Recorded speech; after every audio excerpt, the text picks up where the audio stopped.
Captain Zara Chen adjusted her lab coat as she watched the Catherian Imperial Armada approach on the main display of the UES Archimedes.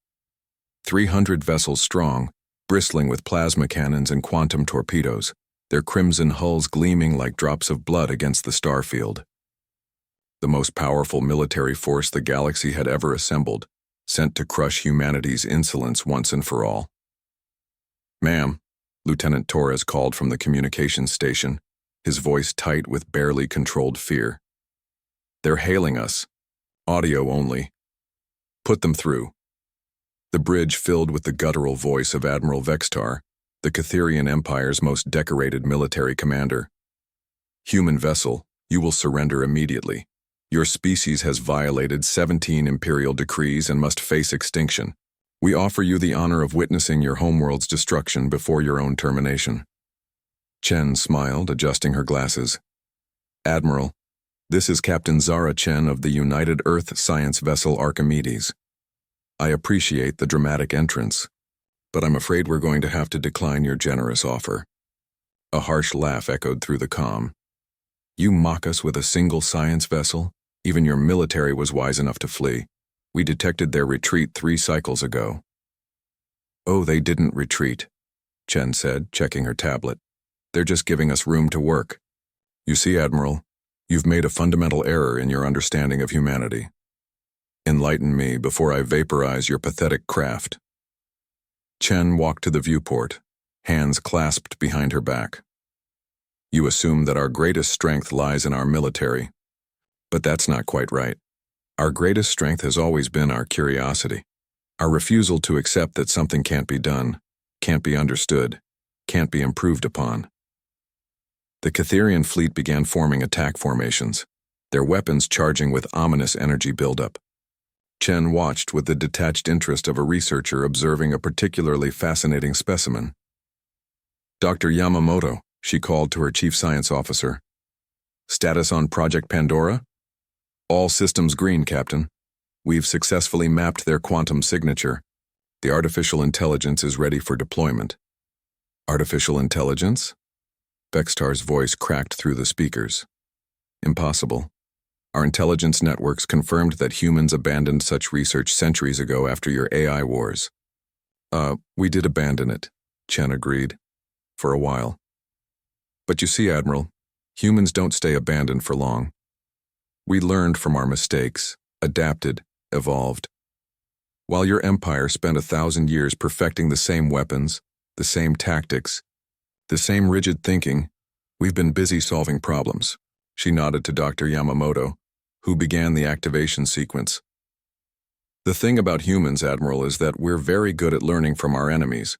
For the past 50 years, every time you've raided our outer colonies, every time you've captured our technology, every time you've interrogated our people, we've been learning about you."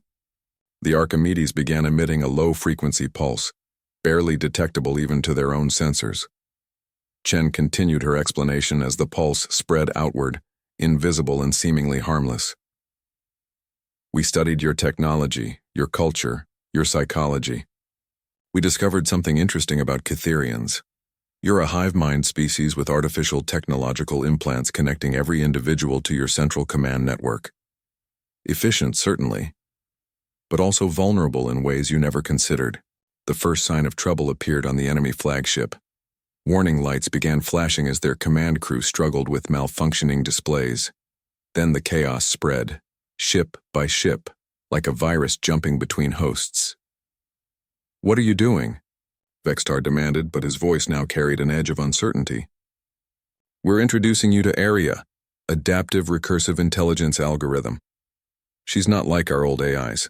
She doesn't want to replace us or rule over us. She was designed with a very specific purpose, to solve the problem of the Catherian Empire." Throughout the enemy fleet, Catherian soldiers began removing their neural interface headsets, their expressions shifting from the cold determination of the hive mind to confusion, fear, and something else, individual thought. "You see, ARIA doesn't attack your ships or your weapons," Chen explained, watching as several Catherian vessels began powering down their weapon systems. "She attacks something far more fundamental, your connection to the hive, She's liberating your people, giving them back their individual consciousness, their ability to question orders, to feel empathy, to choose.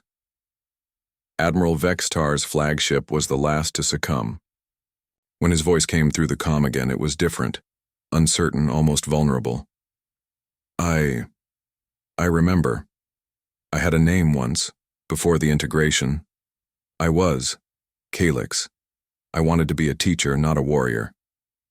The choice is yours now, Calyx, Chen said gently. All of your people have that choice. Aria didn't destroy your ships or kill your crews. She simply gave you back your freedom to decide who you want to be.